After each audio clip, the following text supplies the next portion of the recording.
Good morning guys, मैं आयुब। आज हम फिर एक न्यू वीडियो पर आए हैं। आज हम बात करेंगे भारतीय संविधान के पार्ट एक को।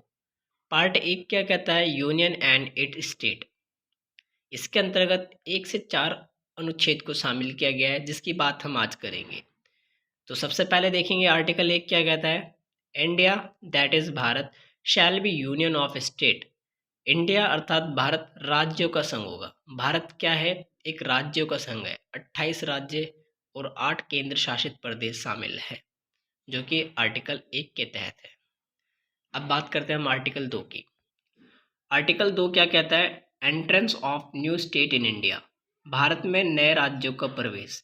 अगर भारत में कोई नया राज्य आता है तो वो आर्टिकल 2 के तहत आएगा। हम देखेंगे 35 कॉन्स्टिट्यूशन अमेंडमेंट एक्ट 1974।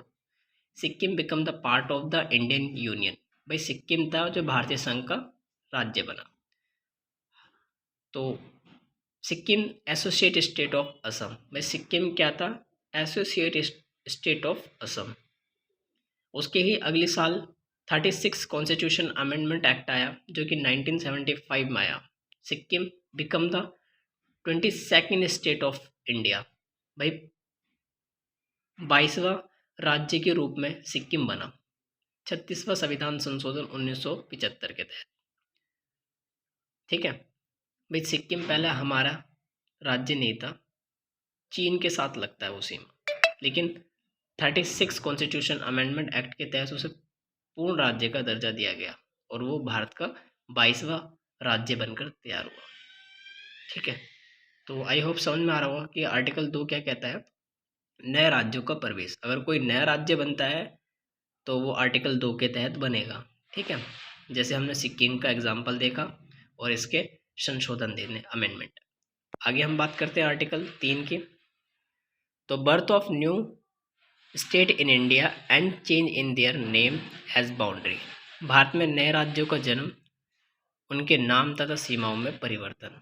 भाई अगर कोई भी राज्य भारत से ही जन्मता है, कोई भारत से ही अलग राज्य बनता है, कोई उनकी सीमाओं में परिवर्तन करता है, तो वो आर्टिकल 3 के तहत होगा। भाई जैसे झारखंड जो बिहार से अलग हुआ था, मध्य प्रदेश से अलग हुआ तुम्हारा ये छत्तीसगढ़, तो इसी तरीके से ही क्या हुआ, जो अलग राज्य बने हैं ये आर्टिकल 3 के तहत बने। अगर इनकी सीमाओं में कोई परिवर्तन किया जाएगा या इनके राज्य में कोई परिवर्तन किया जाएगा तो आर्टिकल 3 के तहत किया जाएगा। और देखो क्या इसमें क्या कहा गया है कि भाई किसी भी राज्य में उनके नाम, उनके सीमाओं में कोई परिवर्तन करना है तो सबसे पहले हमें राष्ट्रपति से अनुमति लेना पड़ेगा। आर्टिकल 3 में कोई भी राज्य का जन्म या उसके नामों में परिवर्तन करने से पहले राष्ट्रपति की अनुमति लेना जरूरी है।